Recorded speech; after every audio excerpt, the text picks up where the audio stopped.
My name is Anne-Marie Wright, and I am the co-founder and director of UKs a purpose-driven organization with a vision to help people, no matter what their circumstances, to age powerfully.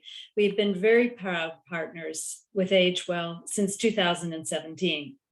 I'm joined by 4 global experts and industry thought leaders to discuss the role Canada could play in the emerging longevity economy and how we can leverage our successes in AgeTech to drive economic growth across a vast global ecosystem. Please help me welcome Dr. Alex Michailidis, who is in Toronto with us, Kate Batts, who's the Managing Director of Longevity Capital, who is in San Francisco, Franco Cortez, who is a partner with Longevity Capital and a Director of Aging Analytics, who is in the Niagara region of Ontario, Canada, and Tina Woods, who's the CEO of Collider Health, who is coming to us today from London in the UK.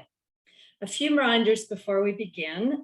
This presentation will be recorded, like all of them, and will be made on the AgeWell YouTube channel and event site. We will have Q&As in this session, and I want to give a shout out to both Michael and Sam, who are helping us behind the scenes to collect the many questions we hope we'll get today. And there will be chat that you can share your thoughts, comments, resources on that also will be monitored by Michael and Sam throughout. So let us begin. We're experiencing a revolution in aging, thanks to new innovations, technology, breakthroughs in aging science and medicine that are extending lives and improving the health of older people. An ever-growing number of the world's brightest, boldest, most forward-looking economists, scholars, scientists, innovators, disruptors, and entrepreneurs have recognized the enormous potential these advances in the technology of aging represent, not only for significantly extending lifespans, but for how it can and will create jobs and stimulate economic growth. But despite Canada's ranking as the 6th largest investor in longevity advancements globally, our longevity sector still remains a well-kept secret, which prompts the question, are we taking the aging revolution seriously enough to compete in it, let alone lead it? Let's begin with Dr. Alex Michailidis, who will set the stage for us. Dr. Michailidis is the Scientific Director and CEO of AgeWell. He is also the Associate Vice President for International Partnerships at the University of Toronto and a professor in the Department of Occupational Science and Occupational Therapy in the Institute of Biomaterials and Biomedical Engineering with a cross-appointment in the Department of Computer Science. Dr. Michailidis has also been conducting research in the field of technology and environments to support older adults for the past 17 years. Welcome, Alex. Great, thank you, Anne-Marie. So let me start off by talking a little bit about AgeTech itself and what is AgeTech. And within AgeWell itself, and I think what we're seeing around the world, people are taking a very broad perspective when it comes to AgeTech. You know, AgeTech and technologies for older people, well, really anyone who's aging can be anything from eyeglasses, hearing aids, walkers, mobility devices to more quote unquote high-tech solutions such as smart home systems, robotics, wearable sensors, etc. AgeWell itself is a national network here in Canada that is trying to support the development of the AgeTech sector right from the ground up. That is looking at supporting research and development across the country, to taking those technologies that have been developed in the research labs and move them towards commercialization and knowledge translation. We also have invested significantly in the entrepreneurship space and supporting 40 plus startups in this area. And again, really trying to not only fill the pipeline with respect to new solutions that will hopefully have an impact in supporting people as they age, but also taking those solutions that are ready to go and helping to implement them moving forward.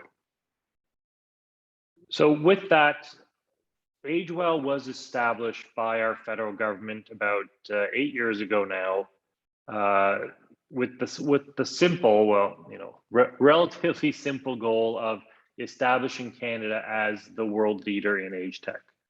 And this started from a recognition that Canada, in the area of aging research and technology and aging, really was falling behind. And as Anne-Marie said, while Canada, talked a big game about supporting our seniors, honestly, and I can say this as a researcher in the field, we weren't really taking it all that seriously, as Anne-Marie put it. And we weren't taken seriously in terms of the investments that had to go in, and in terms of the resources that were required for anyone from our academics to our entrepreneurs to our CEOs of large companies, really to take this problem seriously and to move solutions forward. And so because of that, AgeWell really took that task on. And the thing I want to really stress is AgeWell is not working in a vacuum. None of our researchers, even though we have 1,000+ researchers and trainees across 40+ universities and over 400 partners, the key thing there is we're not all working in a vacuum. That one of the goals in order to overcome the obstacles that existed in Canada and still exist to this day, I would say, is people getting out of those silos that they're so comfortable working in and working together in order to come up with holistic solutions that truly are needed to support older people and their caregivers. And that's one piece we never want to forget, that age tech is not just for the senior, but it's also for the family members, the caregivers, the clinicians who are also supporting them as well. Perhaps the final thing I'll mention, because I don't want to take up too much time here, I'd rather get to some questions and discussion, is this pandemic has been, obviously an awful thing around the world, and especially for our seniors, and especially shining a light on the massive gaps that we have in care of seniors in long-term care homes, in the community, within their own homes, and across the entire spectrum of care. And and we will probably touch upon this later on, I'm sure, knowing Anne-Marie, that the pandemic, again, while devastating, did also open some opportunities for the age tech sector, and especially for Canada to lead in this area. And that is why AgeWell and all of our partners are expanding our scope. We're looking at these new opportunities of where we can fill gaps, and looking at technology not just for supporting, again, quote unquote, healthy older people, but also those who are truly in need of supportive care and services, whether it's a few hours a day or 24/7. And so, having said all that, in terms of back to the original question, what can Canada do, and can Canada succeed in this area? Absolutely, we can succeed. Absolutely, we can become a world leader, but we need to work with our partners within and outside of Canada in order to do so. And so I'm excited to hear the perspectives of Tina, Franco, and Kate from their perspectives in their respective countries and regions as well, in order to see how Canada can work with the United States and the UK in particular in order to advance the age tech agenda. So I'll stop there. Thank you, Anne-Marie. No, thank you so much, Alex, for setting the stage that way. So the good news, I think, is that we feel that Canada can be very successful in taking a leadership role on the global stage as it relates to age tech. I'm going to hold some of the questions till to the end, because I think it's important that we hear from our panelists who are going to feed us important information. So I'm going to now welcome Kate Batts and Franco Cortese, who will provide their perspectives on the global longevity economy. And as you're going to learn, these two folks have been working on the global stage as it relates to understanding this longevity economy, which is not language that is always well understood or well embraced. Importantly, they're going to talk to us about where AgeTech can fit into this burgeoning longevity economy as well. So let me first introduce Kate Bass, who is a managing partner at Longevity Capital, and as well as a director of strategy and business development at Deep Knowledge Ventures, Aging Analytics Agency, and Deep Knowledge Analytics. She's an experienced corporate attorney by background, able to practice in a number of different countries, but was compelled by the paradigm shifting advances in science and technology in the fields of aging and on longevity to enthusiastically join Deep Knowledge Ventures Group. Kate is a contributor also to the book Longevity Industry 1.0, defining the biggest and most complex industry in human history. Details of that book, in fact, are on the WAHOVA idea space for you to reference. Her colleague Franco is a director of, pardon me, Aging Analytics Agency, the longevity-focused analytical subsidiary of Deep Knowledge Group. He currently serves as a supporting partner of the UK All-Party Parliamentary Group for Longevity, which we'll be hearing about from Tina Woods shortly, and an official member of the United Nations NGO Committee on Aging. So I now give you Kate and Franco. Pleasure to be here. Thank you, Anne-Marie. Thank you very much for the introduction, and it's an honor to be here, Anne-Marie. Thank you. So, Franco, I'll let you start with the longevity economy, and I will add my color to that. Sure. So I don't know how familiar our audience members are with different definitional terms like aging and longevity, but I think it's important to realize that aging and longevity are two sides of the same coin and constitute the intersection of two opposing trends. On the one hand, demographic aging, denoting the ongoing increase in the proportion of elderly individuals in a given population, which in Canada is actually starker than many may realize, with the proportion of the elderly projected to constitute 25% of the population by the year 2036, with obvious consequences for Canada's dependency ratio. And on the other hand, developments in products, services, therapies, and policies that can enable population level extension of health adjusted life expectancy or health span and quality adjusted life years. I would say that in terms of the right language to use, in terms of an emphasis over aging versus longevity, any such language should encompass, of course, both of these trends, but certainly from a policy and endpoints perspective, should err towards longevity rather than aging, because there's a pressing need to shift from palliative and symptomatic approaches to neutralizing the economic burden of demographic aging and towards approaches that try and leverage and realize the massive socioeconomic opportunity of longevity itself and longevity industrialization, which represents not just a solution to a cost-associated problem, aka aging population, but also a massive potential source of socioeconomic growth, development, and stabilization in its own right. Or as I'm sure Tina will say during her remarks, a shift from the deficit model of aging towards the asset model of longevity.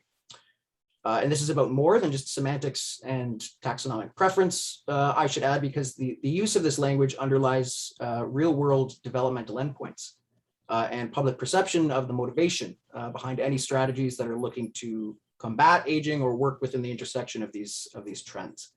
An age-friendly city could be considered as a place that's comfortable to retire, whereas a longevity-friendly city is a more efficient environment to maximize health span and wealth span over extended periods of healthy longevity. So it's a more important distinction than some may realize. And I will also add that the definition of longevity economy itself has been introduced by a number of groups. Personally, I like the one by Oxford Economics, which defines it as a sum of all economic activity of people aged 50 plus, which includes both the direct purchasing activities as well as other economic activities that this generates. Today, there's over 1 billion people in retirement, so it's we like to say that's enough to form a 7th continent. And the current longevity economy size is at 25 billion, projected to grow to 25 trillion, projected to go to 33 trillion by 2026. And it comprises approximately 20% of global GDP. This situation is affected a lot by the elderly care, which is supported by technological advancements in AI, digital technologies, and others. Also, of course, speaking of aging and longevity, we always define longevity as living healthier for longer, or health span. So, and if we live healthier for longer, hopefully, that inevitably will affect our financial planning. So we think that the longevity financial industry both presents huge opportunities in that regard, because you need to have corresponding financial planning, financial products, etc. Well said, Kate. One of the questions that was circulated in advance of this panel, which I found interesting, remarked on how aging is seen as a system of cost in many countries, and basically how should we think differently about this, etc. Reinforcing the taxonomic divide that I commented on in my opening remarks. It's as much about mitigating cost as it is creating untapped channels for economic growth and stability, irrespective of longevity industrialization's potentials to mitigate existing costs. And I reiterate this because I think it's a massively important distinction. I also think it's important to note that longevity is rather uniquely poised at the intersection of many areas of pressing national concern. It's again, not just about mitigating the economic shortfall of a growth in the elderly portion of the population. It's a massive opportunity to prolong the period in which individuals are net positive contributors to economies, including Canada's, and also constitutes a rapidly growing and rather lucrative business in and of itself. And one which, if Canada were able to establish certain competitive advantages and unique angles of development, such as an emphasis on AgeTech, as Alex mentioned, could draw in large volumes of investment from abroad. Aside from this, however, these economic implications, all of these more material and practical factors are, of course, dwarfed by the fact that it constitutes one of the most direct and obvious means of improving the health, happiness, and quality of life of Canadian citizens across the life cycle, with rather massive societal and humanitarian implications. I will also add that the economic impact of the aging society, and even the terms applied to aging cohort sometimes is referred to as silver tsunami, which I don't think is positive. So you can call it age wave or longevity cohort or any other term. But often there is a negative focus because it is often associated with the increased cost of healthcare. And I think it's very important to distinguish between the aging population and the less healthy population, and actually focus on aging better. Recently, this summer, there was an excellent article in the Nature magazine, which was called "The Economic Value of Targeting Aging."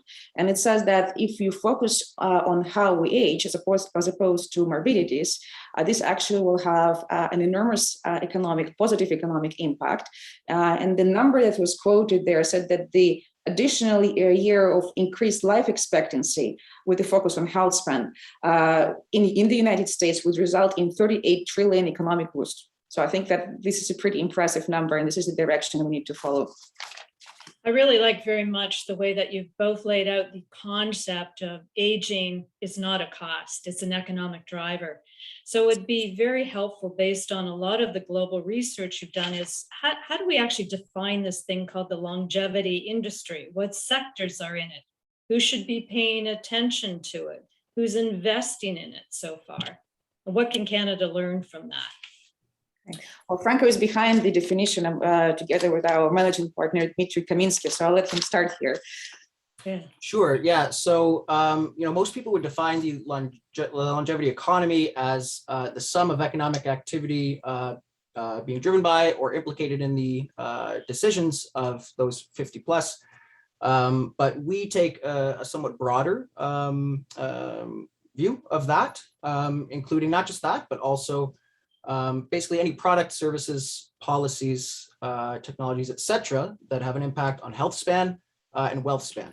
And we're also a little bit, let's say, lifestyle agnostic in this regard. So rather than cutting it off and focusing just on the elderly, we think that middle-aged individuals would also constitute, a stakeholder in this, especially given the increasing proportion of middle-aged individuals expecting to live 100 plus year lifespans. From a broader perspective, a lot of people also focus in on biomedical and strictly healthcare related sectors, but we consider it to cross not just that, but also tech sectors, of course, AgeTech and finance sectors. So yeah, our definition is a little bit more inclusive than others, but we think that's for the better. Right. Did you have any comments with regards to investors and investment trends, etc.? Well, I also wanted to first add that thanks to the advancements in medicine, we all live longer these days. Also, we have a lot more age-related diseases correspondingly. So, and in terms of what can be done now, not just to the existing older population, it's very important to address and implement the preventive medicine measures. So that's another big section of our definition of longevity industry, which, as Franco mentioned, includes geroscience R&D, preventive medicine, AgeTech, and the financial industry. And it's good to see, speaking of investments, that there are now a number of investment funds that are exclusively focused on health span. United States leads this trend, but Canada also, shows lots of promising signs as well. Like, for instance, it placed third in terms of being a country with the most longevity-focused companies. We don't have time today, I know, but I invite everyone to read our open access analytical report that's called Longevity Investment Digest, which provides the analytics. So there's a lot of, good positive developments in terms of investments as well. Yeah. Do you know what, Kate, it would be very helpful if you could just give a really quick snapshot of where those investments are going. We certainly see from YouAreUNLTD a number of these funds coming into the market. 3 years ago, they didn't exist. Like, where's the money going? There's that expression, and that where the money goes, the energy flows too. Well, if as far as I remember, let's say if we take Canada, there are three leading sectors. Number one is preventive medicine. I think it's about 25%, and it's followed by telemedicine. And of course, last year's, and this year's pandemic emphasized the importance of telemedicine, as well as mental health solutions. I also believe, in terms of the lucrative sectors, that AI for longevity is another emerging trend, and that's to be reckoned with as well. Right. And I know we're going to get to Tina in a moment. I'm going to ask one final question of the both of you, and then we're going to go over to Tina, which is that, just again, based on the very fine global work that your company does, what are the evolving policy changes, and are some of the emerging frameworks that you're starting to see globally? Tina is actually going to talk about one of them that are actually servicing the needs of an aging population.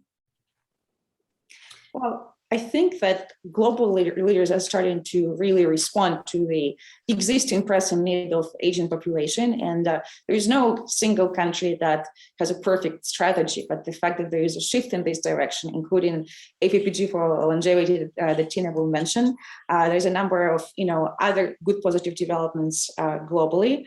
In Canada also, if you take it as an example, there is it was one of the global leaders that actually was the first one to introduce the AI strategy, which is very important.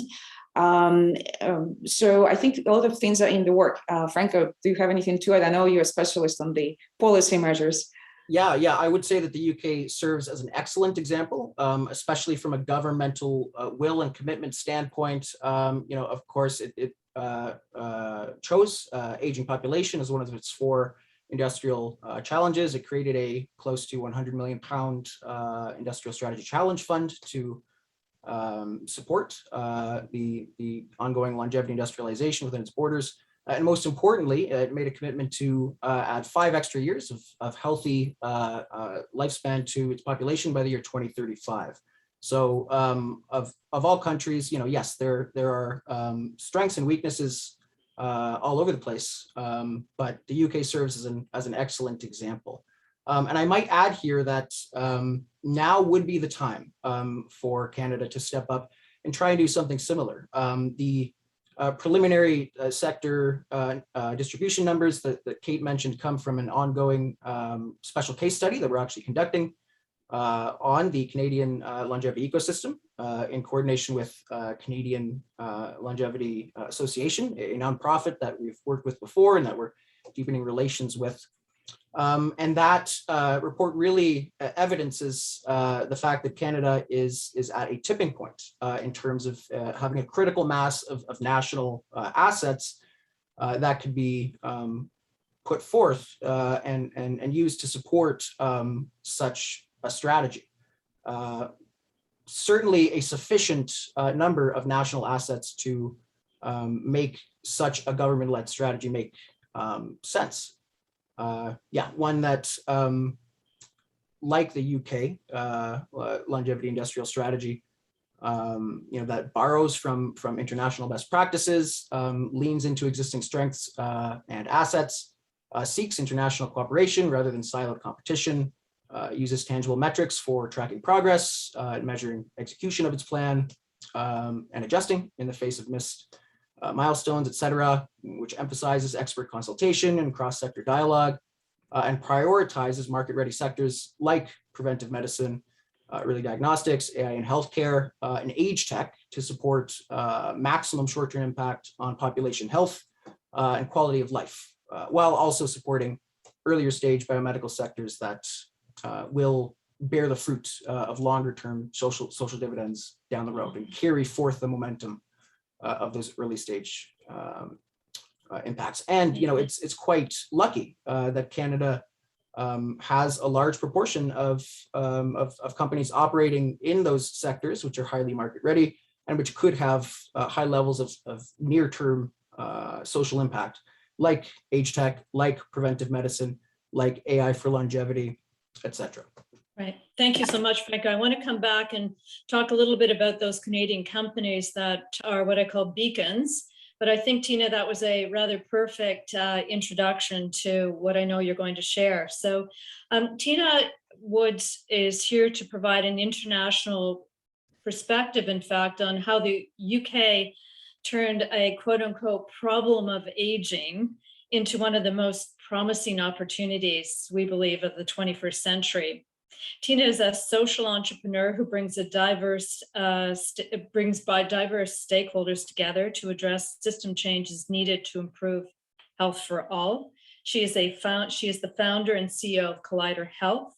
Tina is also the director of the UK All-Party Parliamentary Group for Longevity, details of which Franco and Kate have scratched the surface on, but which Tina is going to share with us today. She's written a book called Live Longer with AI, How Artificial Intelligence is Helping Us Extend Our Health Spans and Live Better Too. This was published in October 2020, is also on the WAHOVA site if you'd like to reference that. I've had the pleasure of meeting Tina in the past, and I'm going to tell her secret today. She's Canadian, and we're very happy to have her here. So welcome, Tina. Thank you so much for such a great introduction, and very pleased to be here.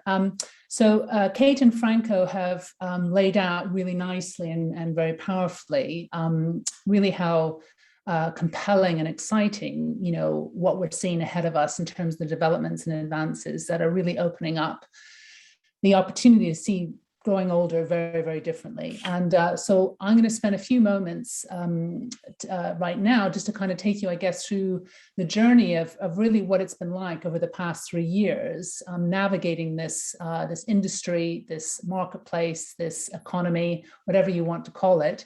But I would say it's much bigger than that. I mean, I'm really interested in seeing this as a massive opportunity for system change that is long time in coming, to move what we've got. I mean, let's face it, in the westernized world, certainly in Canada, even despite its socialized medical system like we have in the UK with the NHS, and of course we've got a very different model in the US.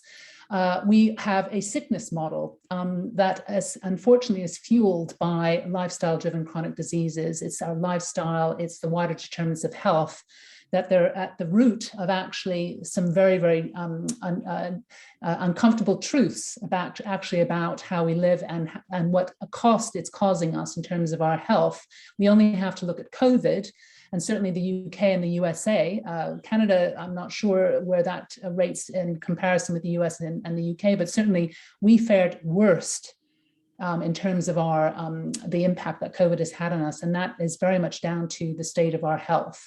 So I think the whole notion of healthy aging, healthy longevity, health span, lifespan, aging, whatever you want to call it, is so rooted in this understanding of actually what is needed really to keep us in a state of good health for as long as possible, right from the moment we're born and indeed right before we're born.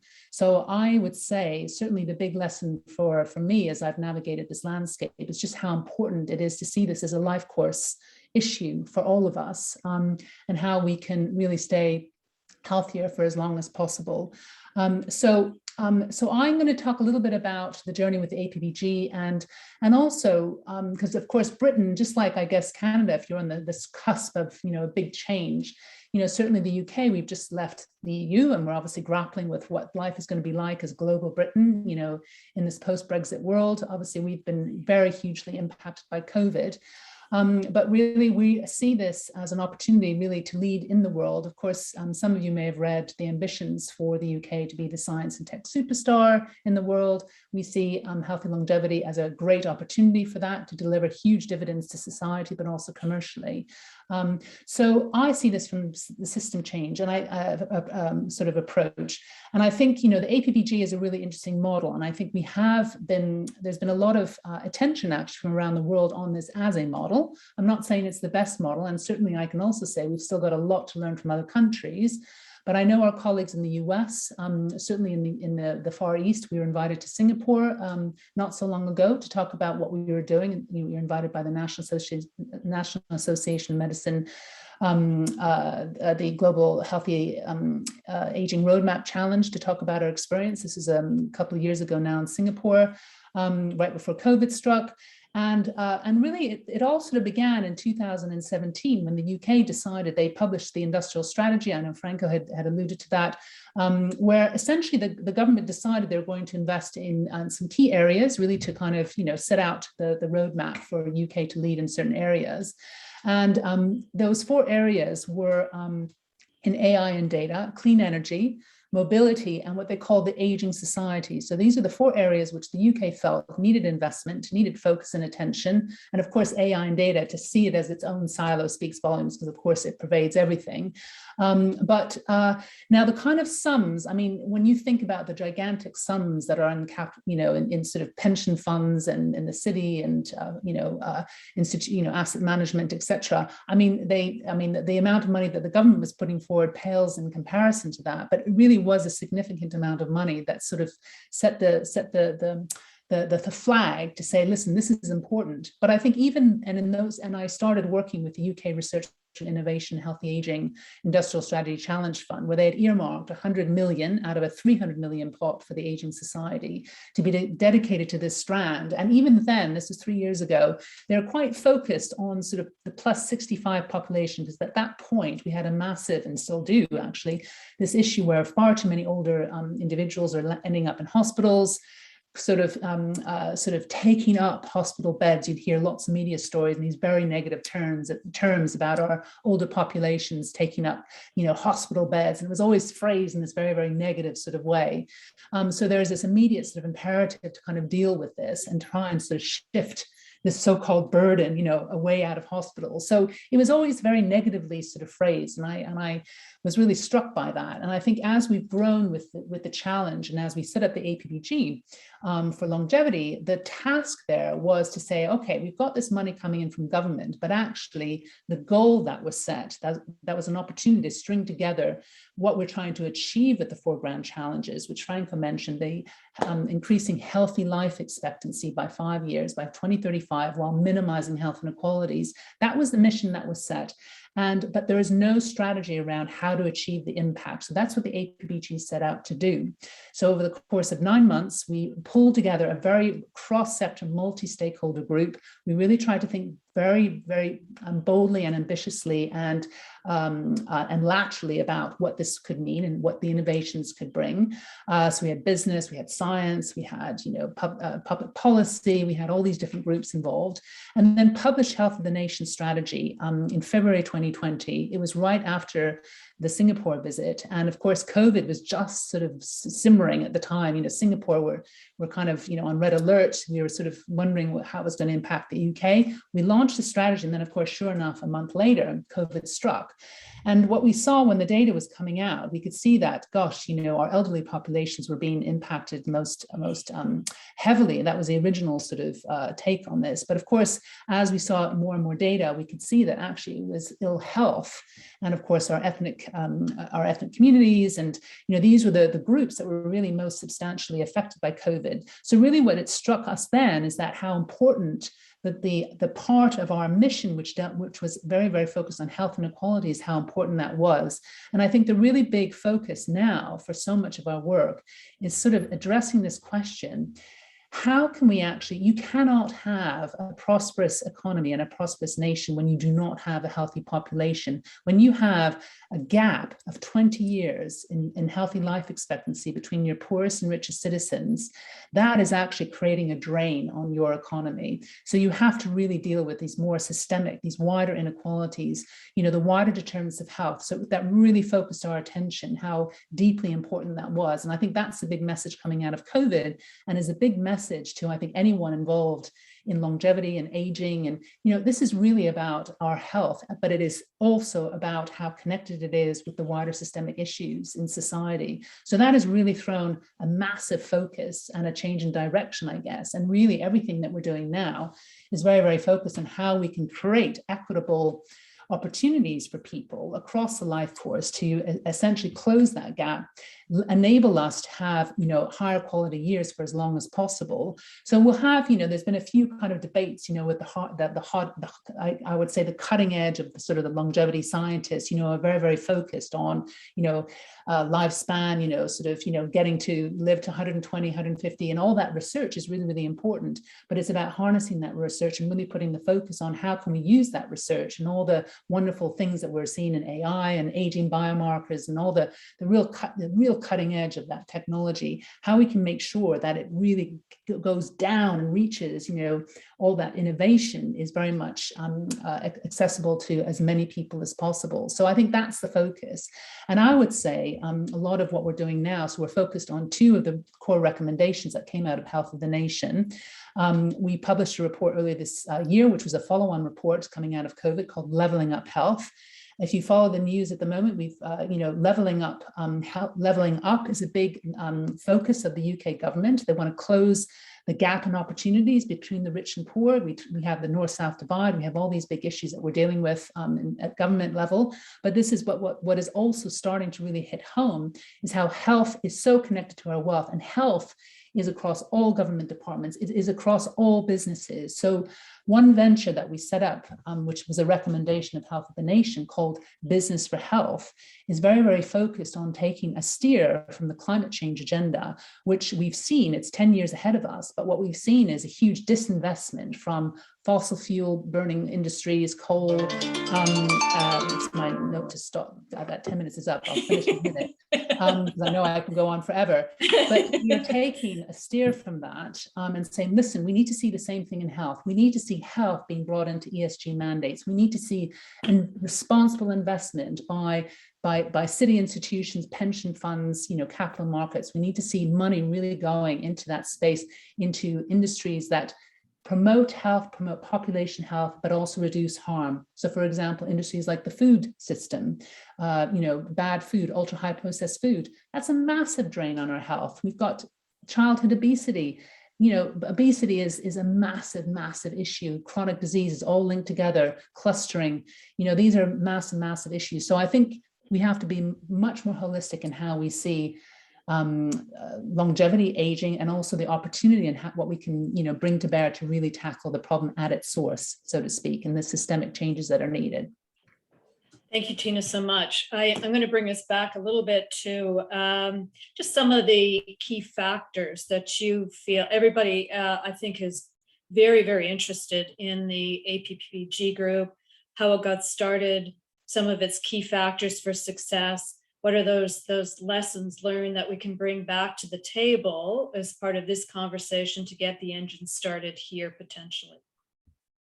So the key factors for success, so I thought about this, and I think there is no doubt that having government committed to the mission is really important. You have to have that government commitment. And I think that's something that our US colleagues are really trying to push actually at the moment from a policy perspective, because that really sets the tone, it sets the ambition, and also sets the money, in terms of government investment, for example. So I think that was really, really important. Of course, we still have that in our government manifesto right now, even though the focus has changed because of COVID and obviously COP26 and clean energy. These are all, big things, the climate change agenda. But what we would say is that living longer is so connected with living greener. It's all interconnected anyway. So funding is obviously important. Obviously, government commitment that was important. And I think what we have seen as the biggest success, and the reason for our success, is being aligned around that mission and bringing many, many stakeholders around that goal, because you can't really argue with it. And we know that there are many vested interests. We know there are many silos. We know that there are many reasons why things can't happen. But when you're focused around a mission and a goal, then that really, really helps. I think also, sheer, guts and bravery and courage and social entrepreneurship, just bringing people with you who are, wanting to do it. You have to find your pioneers, your leaders, and you have to club together and just get on with it. Because we've done everything with very little money and funding. Most of it has been through strategic partnering and collaborations. And I think also, but most importantly, and I think Franco and Kate spoke to this, but I think it's just being positive. I think, you have to have a positive view of living longer. I think we know that actually the biggest barrier in all of this is ageism. And that's one of the reasons why we don't actually use aging very much in our lingo anymore. We don't talk about, it's interesting because I see in all the government documents and coming up now, healthy aging is now moved to talking more about healthy longevity. So that's really quite interesting. And I think the whole lexicon is important because unfortunately, ageism is a real problem. And that is very much in the westernized view. You don't have that problem in other countries where they venerate, age, but unfortunately in the Western world, we're not quite the same, and that's going to be a massive beast to tackle. And I just think you have to just keep on, reminding people, apart from the societal imperative, there's a massive commercial imperative. I mean, it's nuts that companies have been focusing, so much on the millennials when we've got, a market. When you add up all the plus 50s, as Kate said, you've got you've got the 7th largest continent, 3rd largest country in the world, however you want to slice and dice it. It is a massive commercial opportunity. So that alone should spur action. So, so these are all the reasons why yes, I think. Yes, thank you so much. That's beautifully stated. Alex, as the host of this event, I want to pass the baton back to you a little bit. I'm happy to ask you questions, but knowing you, I think you've got lots of various different things you'd like to comment that would be on value to your audience. So I'm just going to open it up to you if you've got comments broadly that you would like to share with the participants at this juncture. Yeah, no, I think a lot of the comments made by Franco, Kate, and Tina resonates with me and what's happening here in Canada. To build upon one of Tina's comments in terms of having government buy-in, that's really critical. And I think that is something that we really have lacked here in Canada in a consistent way, or their buy-in is on a different aspect of aging as opposed to the age tech sector, and really realizing that technology can play a role. And to be honest, I don't blame the government for that. I think as a field, as a sector, we need to take responsibility that perhaps we just not provide the evidence that's required to convince government that massive investment should be happening in the age tech sector moving forward. And that's something that we're also learning our way about and trying to work with our partners to understand. The other piece of that, though, is I think what we've done really well here in Canada in the past several years is also getting the buy-in from private sector. We have partners, like Best Buy, which is our big box electronics store here in Canada and the US, that is wanting to sell age tech products in their online marketplaces in their stores.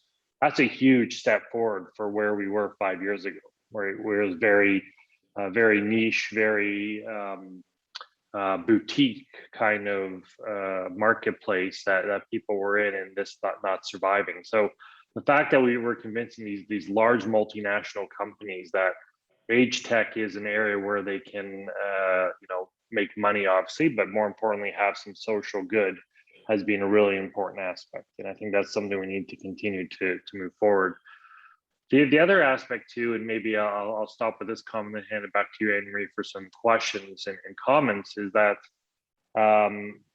it's also a very interesting line we're walking with respect to what exactly are age tech solutions. Are they medical devices? Are they consumer products? Should they be prescribed by doctors and occupational therapists? Or can anyone just walk into a Best Buy and go ahead and buy a robot that they're going to take home and unpackage and going to start to support them? Obviously, it has to be a mix of both, but it is also a very interesting question. And this comes down to the regulatory and policy landscape here in Canada, which is just figuring out its way as well in terms of what to do with these various technologies. And they're asking the questions of AgeWell, and we're helping them answer them. Things such as, well, again, is a smart home that's monitoring the health of an older person, or anyone for that matter, considered a medical device, and should it be classified by Health Canada as such? Or again, is it a consumer product that anyone should be able to access and buy? What the right answer is, I'm not sure, but I'd love to hear the thoughts of others on the panel or in our general audience. Yeah. Thank you, Alex, very much. I don't know if anyone has comments to that last piece of what Alex has suggested. I'm going to say that, Alex, that's a very large question that in the couple of moments that we have left, I think we'll put on the side. I wanted to go to Kate to talk a little bit about what I call the emerging investor community. You highlighted, Alex, the need for private sector investment, the need for industry to wake up.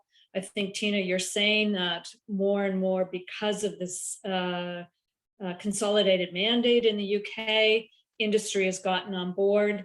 Would really like to understand what you're seeing, Kate, from a global perspective in terms of business getting on board with understanding this quote unquote new consumer. Well, thank you for this question, Anne-Marie. Longevity industry is very complex. So I'm just going to scratch the surface here and kind of like outline the key trends. So it's very unequivocal that United States definitely leads in terms of the size of investments in the space. In longevity space in general, it's not just age tech. So our definition is broader, as we've mentioned earlier. And I think United States is 256 billion versus Canada's 5 billion. So there's a big discrepancy. And again, I will repeat that Canada is number 3 in the world by virtue of having, the most longevity-focused companies. So this is obviously something that needs to be addressed. It can be addressed by, government strategy. We have in the past produced a report when we compared existing, still not perfect, government policies that focus on longevity and it's an open access. So I welcome everyone to do so. So there is definitely lots of potential in Canada.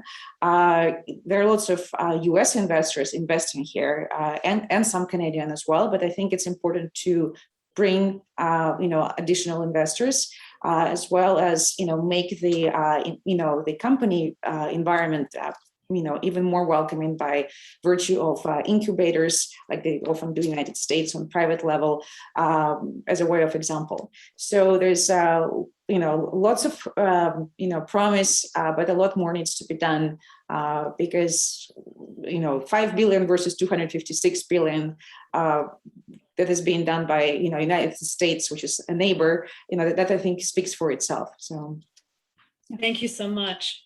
I'm being pinged by the organizers to suggest that we need to wrap it up now. So I'm going to close with a couple of conclusions. I love the statement that this is about life course, not age. It came up a couple of different times in each of your conversations. By putting demographic definition around this, I think we do ourselves a disfavor. We're looking at life course. Number two is that, and I'm going to quote Joseph Coughlin on this one, which is, aging is a powerful market driver. We must stop seeing this as an economic drain. This is a very affluent, influential audience that is now hitting the market, and there is a world of opportunity. As Tina, you outlined, aging is a very powerful market driver in the UK. And the final point I'll make is, Alex, is we can lead with AgeTech. There's lots of work that needs to be done. There's lots of things that need to be done, but we've got a lot of we've got a strong reputation. We've got a lot of resource in this space, so we can lead. I realize that we've taken on such a large topic today, and we've, I think, just scratched the surface with a couple of drops, but I want to pass along thanks to you, Tina, for joining us today. Franco and Kate, I know we'll hear more from you. And Alex, thank you so much for presenting this week and for speaking today.